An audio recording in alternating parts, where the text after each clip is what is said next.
Hello, I'm Mike Graham with Midwestern Securities and Banking on Growth. With us today is our friend Eric Cook from WSI. Welcome, Eric. Hello there. Great to be here. Thanks for having me. Hey, thank you for being with us. We appreciate it. Looking forward to the discussion. Likewise. For our listeners, tell them a little bit about yourself and your companies. Yes, companies. So I consider myself a recovering banker of 15 years. I usually get some chuckles when I'm in front of an audience when I say that. But I got the privilege of being a community banker alongside my father for 15 years, and he and I worked together for 13 of those.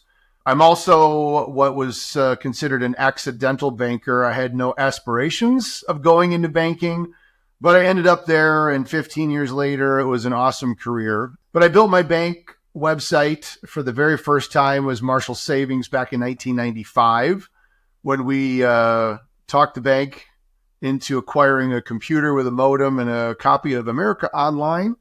And so taught myself HTML and started playing around and realized that this World Wide Web thing was kind of cool and maybe a bank should be there. And so I started a little side business. And as I climbed the corporate ladder, I got further and further away from the marketing function and the technology and some of the innovation. And when I left, I was regional president for Monarch Community Bank, which was the acquirer of Marshall Savings. And I wanted to go play on the internet for a living. And so I acquired a national franchise license with a global agency network called WSI, headquartered out of Toronto, Ontario. And we have hundreds of offices in countries around the world. And our office, based here in Northern Michigan, focuses almost exclusively on serving community banks and financial institutions with web design and social media and SEO and strategic marketing. And now we're dabbling into artificial intelligence. And the other company is a mentoring and a mastermind community that we created in 2020 as a direct result of people coming up to me after doing presentations saying the light bulb went off. I now know what a hashtag is, or I get why LinkedIn isn't just a resume farm. So we launched the Linked Banker as a mentoring and a mastermind community for banking professionals to help them understand and better leverage technology and tools to build their brand and establish themselves as subject matter experts online. So we meet on a monthly basis, and we've got a community that we all share and support each other in. And that's been a lot of fun on the individual banker, individual person side. And WSI is certainly more focused on the institution and gaining visibility, but they complement each other really nicely. Good. So you get your itches scratched from your technology, your people, your banking experience. You're in a good space where you really enjoy Absolutely things that excite you. Yeah, and lots of itches these days, that's for sure. There's a lot of fun stuff going on when it comes to just anything digital. So it's getting pretty exciting again. Yeah, awesome. Glad you're having fun and making an impact. Yeah, thanks.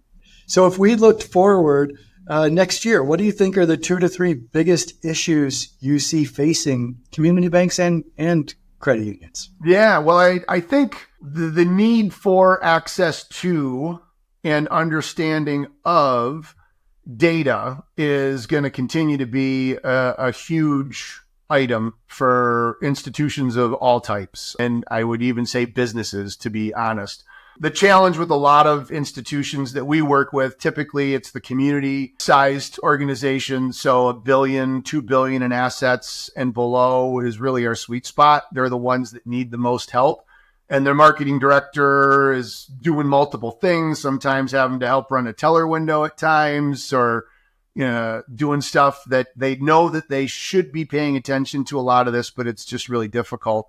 They're also the organizations that are relying on the data centers, and data access through those data centers isn't always as easy as it could be.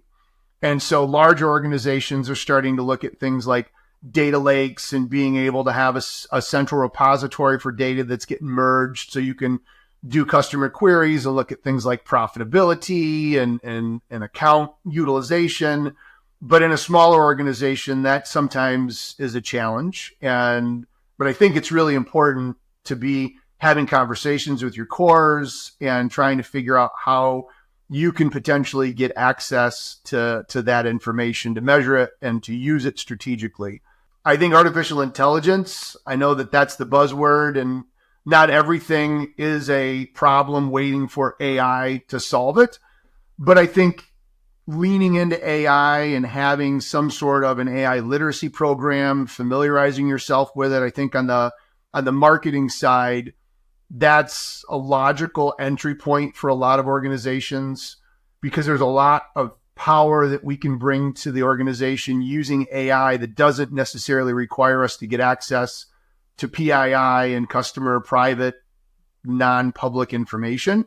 And so being able to understand how to use it for things like content generation, strategic thinking, brainstorming, ideation, but also understanding ways and strategies to make it sound on brand so that it's not just kicking out a robot version of an article or a resource.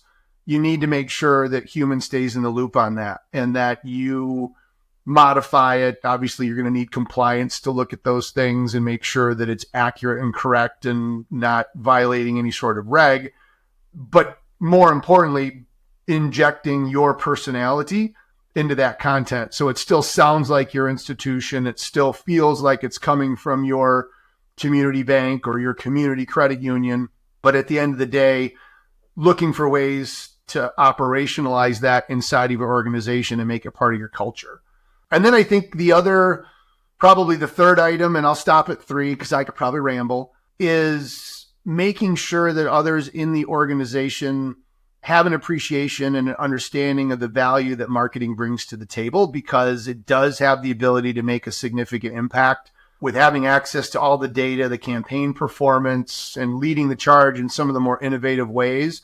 It saddens me when I speak with an organization or a marketing director where the perception is, they just do the Facebook. And, it's so much more than that, because I think marketing as well as technology, and maybe I'm biased because those are the two areas that I spent most of my time in when I was a banker. I did a little bit of lending, but I enjoyed most of my time when I was on the technology side and on the marketing side.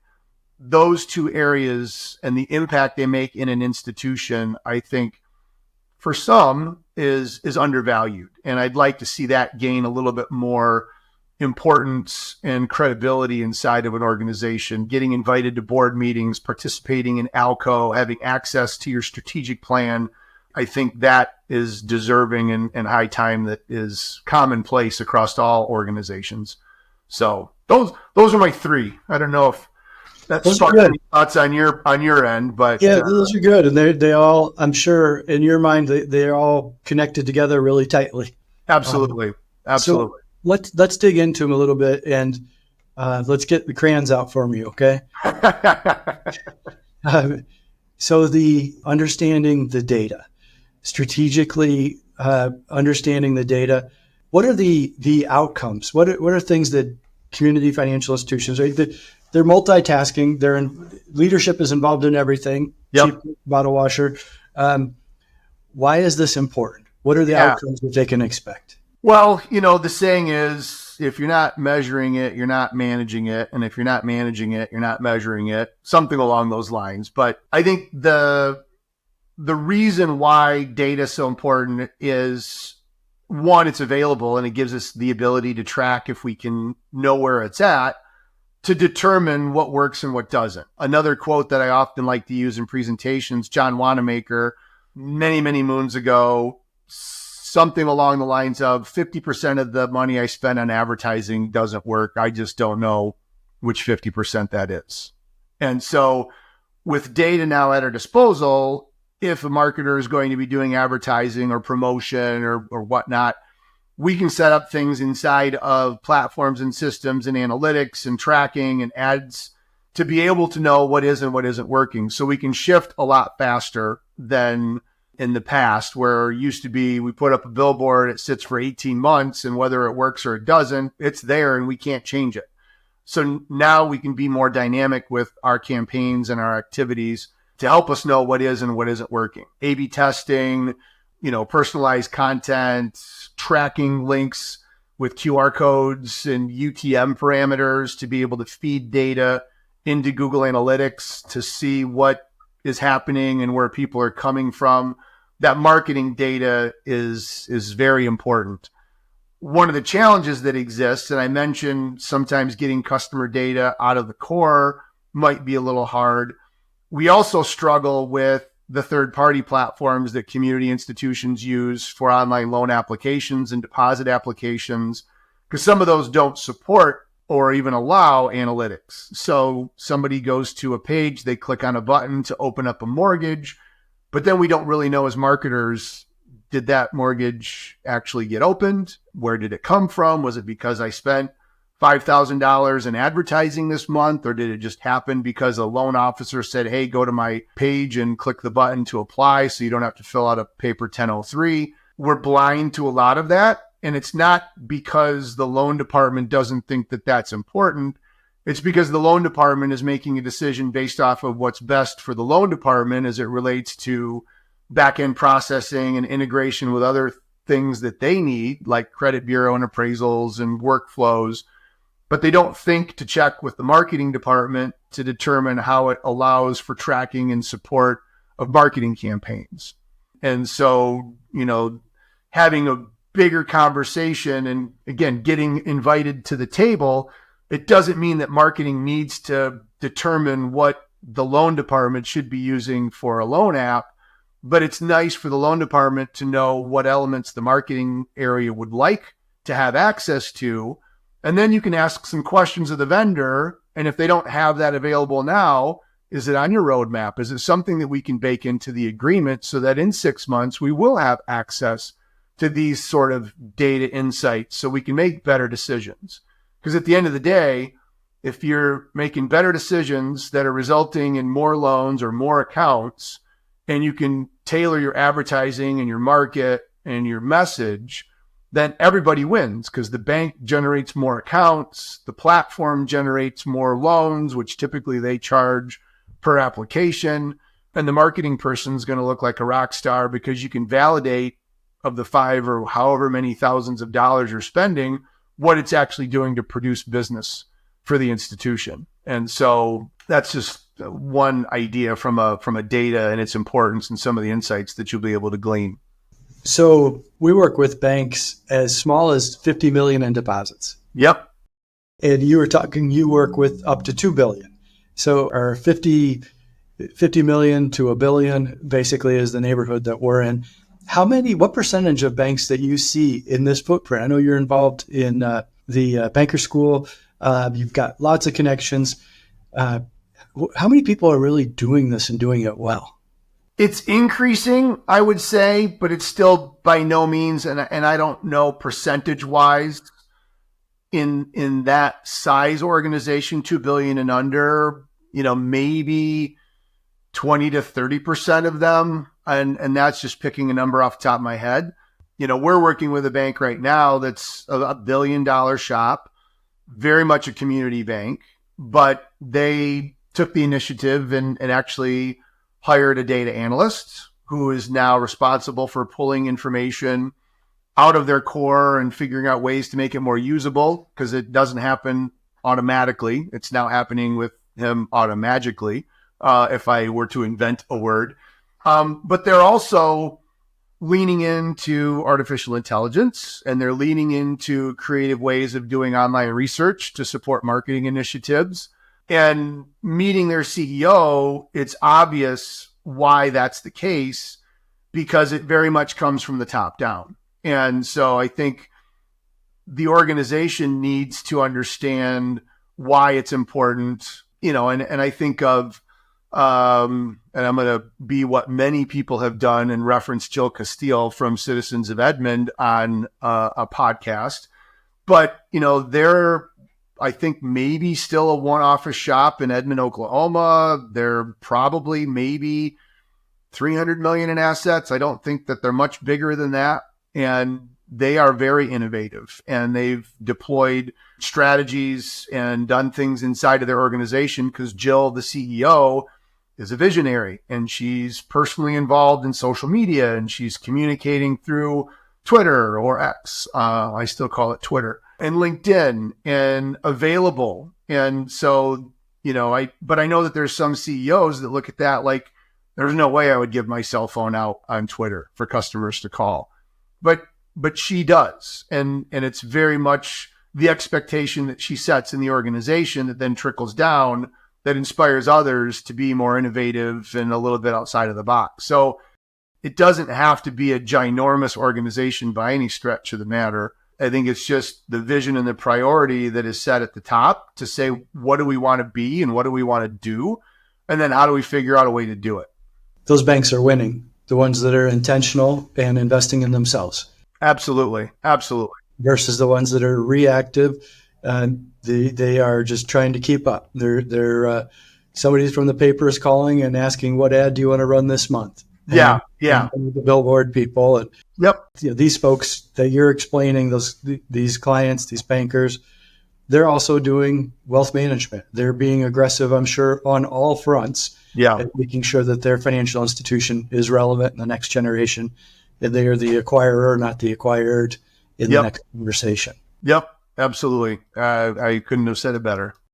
That's awesome. So many community financial institutions and publicly traded companies as well are addicted to the dividend, right? They're addicted to next quarter's financials. They're addicted to the next quarterly distribution. And they're not willing to put time and money into a salary for a data analyst like you referred to. Those are great, exciting things. And if I was a shareholder or board member, I'd be enthusiastic about that. Yeah. And I'd wonder if our bank isn't doing that, I'd raise that question. Yeah. And I think that's a story that you need to tell, because if dividends and share price and, the traditional quarter to quarter stock pressure, maybe, I don't want to say takes a hit, but it isn't performing as well as what it could had you left that money in the coffer instead of investing it in talent and technology and innovation, that there could be some folks as shareholders that could get a little concerned if they don't see the bigger picture. And I think that, again, goes back to the visionary component of leadership is, we're making a decision to remain competitive, to remain viable, to remain in existence for the long term by investing in these things. And while you may not see that, might be 2 or 3 cents off the dividend, the fact that we're doing this is going to make sure that this dividend is likely going to not only be able to continue, but likely will be even more than what it is today down the road based off of the competitive positioning that the organization is going to be able to have in the future. Community banks have aging shareholder base and aging boardrooms. I would think that this story is critical to attract the next generation of shareholder and the next generation of board member. I would agree 100%. Just a couple of weeks ago, I was asked by a CEO to join one of their board meetings and to just give a lay of the land of this thing called AI, and was told, hey, just a heads up, we got some older board members and they're hearing bad things about this and they're not really sure that we should be doing this. And so going into that, by addressing those concerns, a lot of it, just like when I left the bank and started doing digital marketing for a living in 2007, there was a lot of misconceptions about Facebook, and LinkedIn's just a resume farm. Why would I want my lenders out there building relationships? They're just looking for a new job, because that's all you do on LinkedIn, right? Is just post your resume and hope somebody hires you and pays you more money.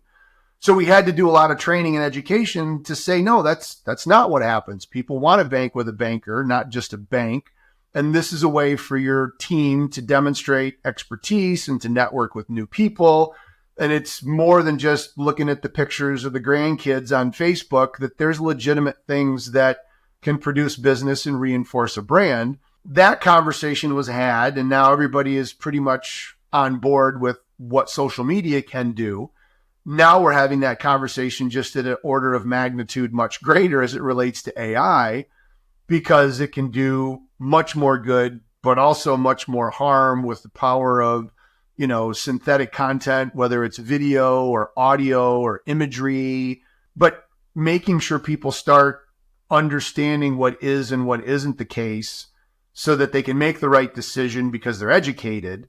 and then being able to get them excited about what's possible and then being able to trickle that down. So, I know some, I don't want to say elderly because that I don't think would be the right term to use, but older bankers that are very excited about where things are headed and the technology that's there. And I've even heard people say, I wish I had another 20 years in me because this is going to get really, really fun. And that makes me excited to hear when the traditional older school banker has that light bulb moment and they feel the desire. Because I also hear bankers that will say, I'm so glad I've only got like 2 more years and then I can retire so I don't have to deal with any of this, which I get as well. But as it relates to shareholders in particular and transferring those shares, I had an interesting conversation with someone at the annual convention here in Michigan about that very issue. And the challenge that exists is if the younger generation doesn't understand or appreciate what's going on at the institution, and maybe they've moved away and they don't live in their hometown anymore, there's a real risk if they don't see where the bank is going or understand what's happening, that they could just decide, dad's passed and we miss him, but I don't need all these shares. He was a big shareholder. I'm just going to dump them. I don't really need the money, so I don't really care what kind of price I get for it. And that kind of an activity can have a pretty significant impact on the share price because not a lot of smaller community banks are actively traded. And something like that is definitely a shareholder concern.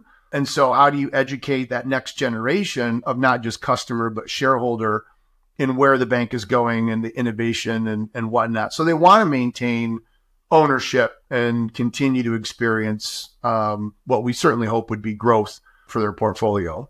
What do you recommend as a benchmark for marketing spending? And does that include FTE employees like data analysts? When you think? Oh boy, that number. I mean, there's the 1% of assets, or some sort of a benchmark that's been going around for a while. That I think a lot of banks will maybe look at and think that might be where they should be looking. I think a lot of it really depends on if you want to dive into innovation and go beyond that, then you probably are going to need more. I mean, take a look at what you're spending now and then identify the things that aren't being done. Have a conversation with someone.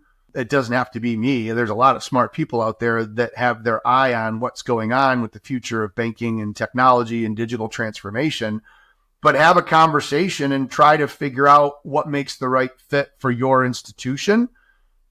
A benchmark is just that. You're going to be average, and I don't know as if that really is where you want to go. I will say some of the items are falling into other general ledger areas. A business insight, business intelligence, data analyst doesn't necessarily need to be allocated to the marketing budget. That is more operational side. Now, if you want to take a fraction of that salary or the cost of that employee and bring it into the marketing department.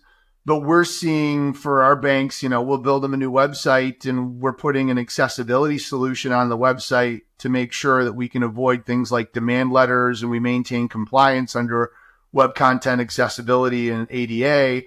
There are some banks that have allocated that to legal and compliance, and it's not being charged to marketing because it's not really adding marketing value to the website, even though it's making it more accessible for individuals of all abilities to consume the content. It's also got very much a defensive where we want to make sure we're not the victim of a lawsuit, which could involve reputational damage, monetary compensation, time, all those other sorts of things.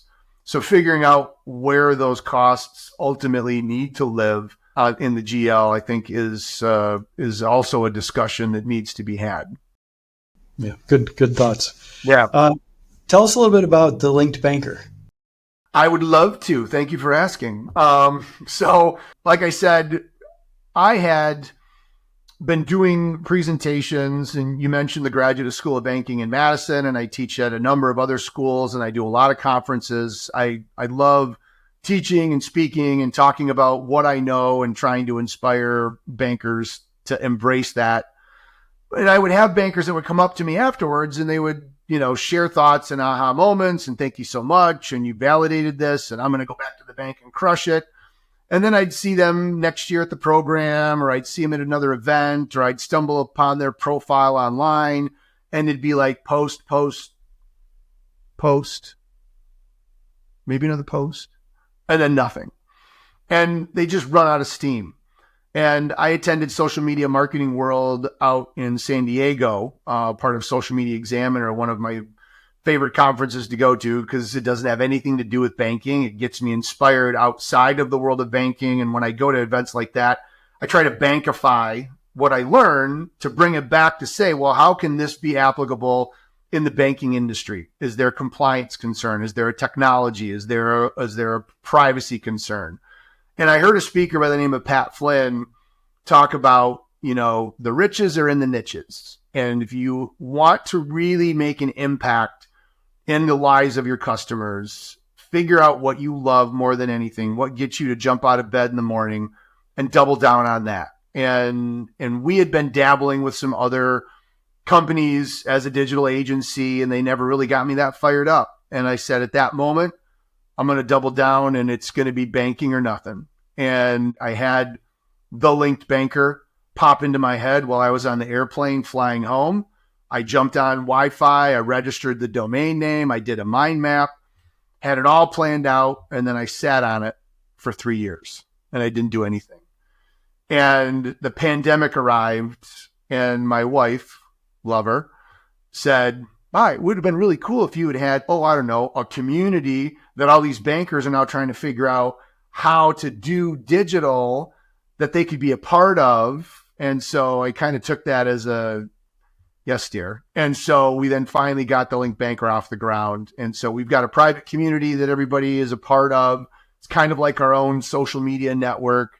We do events and activities like live happy hours for anybody that wants to join on LinkedIn through LinkedIn Live Audio.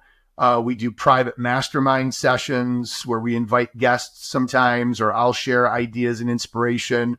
They're all recorded and made available. We've got a learning center. So we try to provide a lot of value for our members to be able to help them and inspire them, plus get them connected with one another so that we can lean on each other. But it's really been a lot of fun. And I think there's a lot more potential in it that is probably just waiting there to be uncovered. So I'm excited about what the Link Banker has in store for the next couple of years.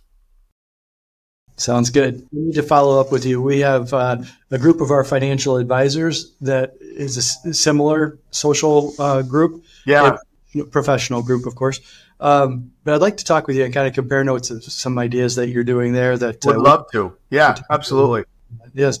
Let's shift gears a little bit back to something you mentioned earlier. You talked about AI. How do community bankers that haven't really done anything other than maybe try to write a letter with AI, how do you recommend they get started understanding this? Yeah, that's a whole conversation in and of itself. There's a lot of resources online that you can certainly dive into. Over on our website, which is powered by WSI.com, if you do /AI, that'll actually take you into our AI resource center. And we've written now 4 ebooks on ChatGPT. We're due to put a 5th one out, but things are changing so fast. As soon as you put something out, it's outdated. So that's always a challenge. But we've got some webinars. We've got some templates for generating like a policy statement, so some other things. But being curious is probably the biggest thing, and asking questions. There's a lot of YouTube videos. There's some really good podcasts. If you just do a search, the Marketing AI Institute out of Cleveland is a partner of ours. And I was at their Marketing AI conference called MACON earlier this year in Cleveland. That gave me a tremendous amount of ideas. And actually what I'm going to be talking about in our mastermind this month is just doing a recap of MACON for our Link Banker members, just to say what we learned, where things are going, what has happened since MACON actually concluded, because there's been a lot of new things that have been released that we didn't even talk about, and that was just about a month and a half ago. So being curious, I think one of the things when we get an opportunity to talk with an institution, they often jump into the conversation and they want to talk immediately about the things that they think AI can help them with. And what we do is we actually say, okay, let's take a step back. Certainly AI is probably going to be a way to help, but we'd rather have a conversation about your organization, what's going on in the institution, what do you want to accomplish? What are the things that when you wake up in the morning, you're like, man, if I didn't have to go to work and do this, my day would be so much better. And, there might be something that pops into your head, but identify those things and then figure out, is there a way that we can AIify those tasks and routines with artificial intelligence, whether that's an agent, whether that's, maybe we can get 80% of it done so that we only have to deal with 20% of that instead of all of it.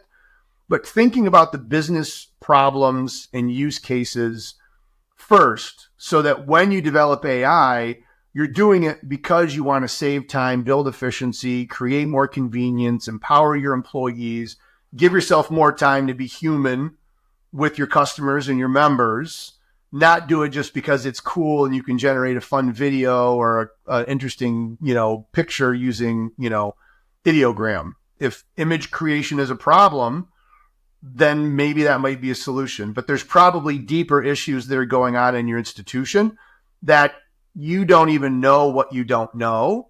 And then having a conversation with somebody that understands technology and AI that can listen and look for opportunities and then be able to come back and say, what I heard you say was da, da, da, da, da, da, and then here's some ways, because we've had conversations with institutions where they'll say, we just have a really bad way. We don't really have a process of keeping in touch with our customers. We want to be able to follow up with them, keep them informed of all the things that are going on. And they think that they need an AI solution, when in reality, a marketing automation platform like HubSpot or SharpSpring, or even a tailored, email platform could do that. You don't really need artificial intelligence to solve that problem. But there may be other areas within the institution that you might need some sort of a custom AI, or maybe there's an off-the-shelf program that, did you know X, Y, or Z does this for you?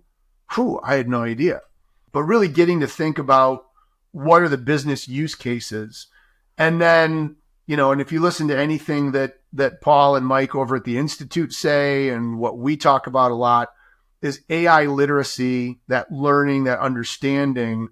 Find some source where you can make sure that you are teaching yourself and your employees what is and what isn't going on in the world of AI, and use that knowledge to then compare to your use cases and your business challenges. And that's when picking one or two little pilot projects to say, this is taking a long time. I heard about this tool. Let's give this a try and see what happens. And then track and monitor and say, how much time would that have taken us previously versus how much time did we take doing it now? And now, boom, hey, that just saved us 2.5 hours. Ooh, that was pretty cool. Because how much would have cost someone at 2.5 hours at an all-in loaded rate, depending on their level in the organization? That could be several hundred or maybe even several thousands of dollars. Yeah, so very good. Yeah. Think of it as part of your intellectual capital, your tool chest. Yep. And not just as a widget that we're going to buy to have a widget. How does it fit in? How does it solve a problem? Exactly. Because believe me, and you want to find someone that is buying all the widgets, that's chasing all the squirrels, and that's looking at all the shiny objects, which is what I fall victim to. But then you let them invest the time and do all that. So then you can go back and pick their brains. And that's where all these podcasts and other sorts of things certainly are nice, because they're all out there testing and playing with stuff that can get you inspired to just learn, oh my gosh, this is possible. And as ingrained and involved as I am in it, I learn new stuff almost every day when I listen to podcasts and watch the videos and follow the YouTubers that are out there. So it's a fire hose for sure, but it's a fun one. I kind of like it. Yeah, I can tell. Yeah. If there was one thing next year that you think community financial institutions should focus on regarding their marketing activity, what would that be? Oh boy. It's hard to say one thing, but if I had to pick one thing, because it dovetails into so many others, I would challenge the marketing department and the organization as a whole to really sit back and make an attempt to clearly define your why. And I start a lot of my presentations with this, Simon Sinek, and it starts with why. The golden circle has what you do on the outside, how you do it in the next level, and then why you do what you do. And Simon says, people don't buy what you do, they buy why you do it. And he says that multiple times in his TED Talks and the videos that you'll see online. And there's a lot of organizations that have a mission statement or a vision statement that sounds really good, but if you were to take the bank's name out of it, you'd have no way of identifying that that's unique to that particular institution. There's a book by friends of mine, Allison Netzer and Liz High, called Think Like a Brand, Not a Bank, that I would recommend everybody go out and get and read. It's a short read, but it's a great read. And in that, the ladies provide some really good examples of organizations, banks, and others that have taken time to really define their why and create their branding statement so that they're unique, and have resisted the urge to feel like they got to be all things to all people. And I know community banks and credit unions often feel like that is the case, but that doesn't mean, because if you're trying to convey a message that answers everybody's question, you're going to be vague to everybody because it's not going to really resonate and hit home. And so thinking really intently about your why and making sure that you're really clear, because once you define that, it's going to be easier for you to figure out what your voice needs to be when you train artificial intelligence. It's going to be easier for you to define your campaigns and your marketing materials when you produce that content and you put that out onto social media or your employees. And it's going to make sure that your employees are all on the same page of why they're there and what the big goal is of the bank. And it's not just to be the preeminent provider of financial services in the communities that we serve. Every bank's going to say that. What do you have that can be uniquely added to that? And it's a challenge. It's not an easy thing. And at the end of the day, you might not be able to do it. But going through that exercise, I think, is a really important process to try to get, to the center of that Tootsie Roll, Tootsie Pop. And, figure out how many licks does it take. It's going to take more than three in this case, because it's not an easy thing to do. But I do think that is a really important thing that everybody should go back and make sure they've got clear definition on. I think that's really, really good advice. Yeah, thank you. I have both of those books. I just went through Simon's book this summer. And it's interesting. A lot of those companies that he highlighted in his book have changed so much since he wrote that book. And they've had to continue to fight for why they're there and what their culture is.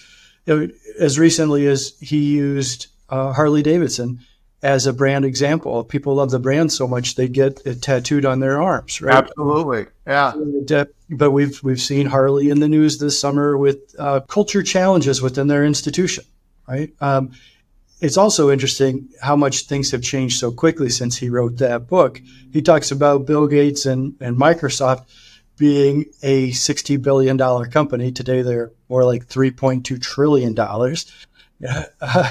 But good, enjoyable book. Interesting. That's the challenge of putting anything in print, right? And that kind of goes back to the fourth edition of our ChatGPT ebook still references Google's AI tool as Bard, because they released their Gemini branding and Bard got sunsetted. So it doesn't even reference Gemini or any of the new versions of ChatGPT that have been released over the last several months. But that shouldn't stop you from reading them and looking for the message that you can then interpolate and still find value in. Absolutely. Sure. This has been great. As we wrap up for our listeners, what are the best ways for them to track you down to learn more about you and your companies? Yeah, well, I may be coming to a conference near you. Who knows? It's hard to say. But probably the best way is I'm pretty active on LinkedIn. So Eric Cook MBA, because somebody snagged Eric Cook already, but you can find me there.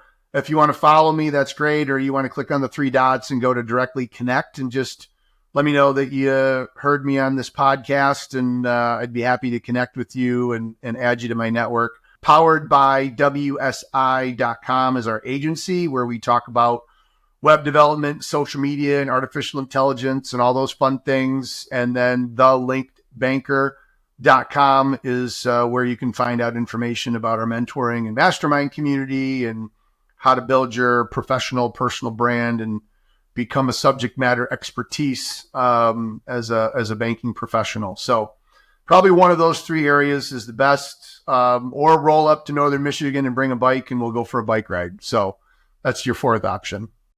Yeah, that sounds awesome. We love that area. I may have shared with you that one of our sons went to Northern Michigan University in Marquette. Yep, absolutely. Absolutely. Beautiful area. So I will be following up with you because I want to talk more about some of these things and working together more with Midwestern Securities. But for now, we need to sign off. So on behalf of all of us from Midwestern Securities and Banking on Growth, Eric, thank you for being with us. And for our listeners, until next time. Cool. Thanks for having me. Bye, everybody. Our pleasure. Thank you. This has been another insightful journey with Banking on Growth with Michael Graham and Midwestern Securities, a member of FINRA and SIPC. We appreciate your time. If you found value in today's discussion, consider subscribing for more thought-provoking discussions in the world of finance. Your support helps us continue to bring you quality insights. If you have a topic you'd like us to consider covering or have thoughts on one of our episodes, we'd love to hear it. Just email us at media@midwesternsecurities.com. Remember, the power to grow is within you. Thank you for being a part of the Midwestern Securities community. Until next time, stay inspired and keep banking on growth.